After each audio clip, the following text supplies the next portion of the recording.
गांव के पंघट पर चार औरतें पानी भरने आई। पानी भरते भरते वे एक दूसरे से बातें करने लगी।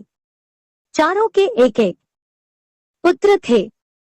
बातों बातों में उन्होंने अपने पुत्रों के गुणों का बखान करना प्रारंभ कर दिया। पहली औरत बोली, मेरा पुत्र बहुत सुरीली बांसुरी बजाता है।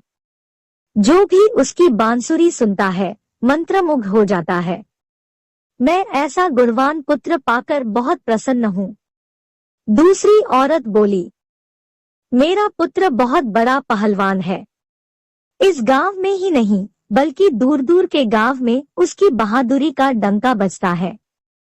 ऐसा गुणवान पुत्र भगवान सबको दे। तीसरी औरत कहाँ पीछे रहती, वह बोली, मेरा पुत्र कुशाग्र बुद्धि है। उससे अधिक बुद्धिमान इस पूरे गांव में नहीं। लोग अपनी समस्याएं लेकर उसके पास आते हैं। मैं ऐसा पुत्र पाकर धन्य हो गई। चौथी औरत ने सबकी बातें सुनी लेकिन कहा कुछ भी नहीं। इस पर वे औरतें उससे कहने लगी, बहन तुम भी तो कुछ कहो ना, तुम्हारे पुत्र में क्या गुण है? कोई न कोई गुण तो उसमें अवश्य होगा।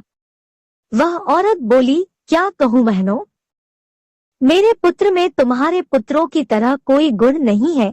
उसकी बात सुनकर तीनों औरतों ने गर्व ने अपना सिर उठा लिया।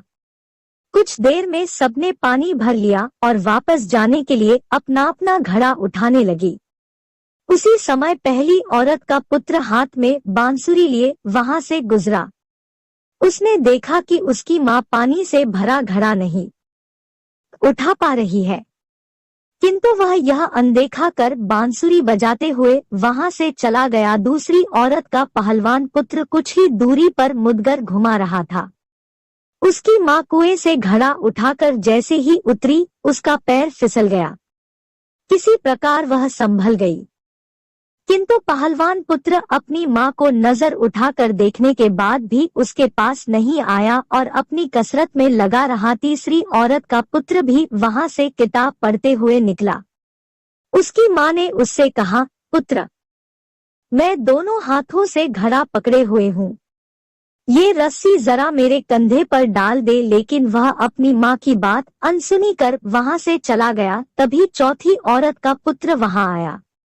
अपनी माँ के सिर पर घड़ा देख वह उसके पास गया और उसके सिर से घड़ा उतारकर अपने सिर पर रखकर चलने लगा। कुएं के पास बैठी एक बुढ़िया यह सब देख सुन रही थी।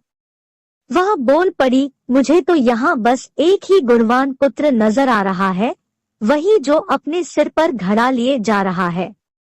माता पिता की सेवा करने वाले पुत्र से गुणवान पुत्र भला कौन हो सकता है? सीख, गुणवान वही है जो अपने माता पिता की सेवा करे और साथ ही सबकी सहायता के लिए तत्पर रहे।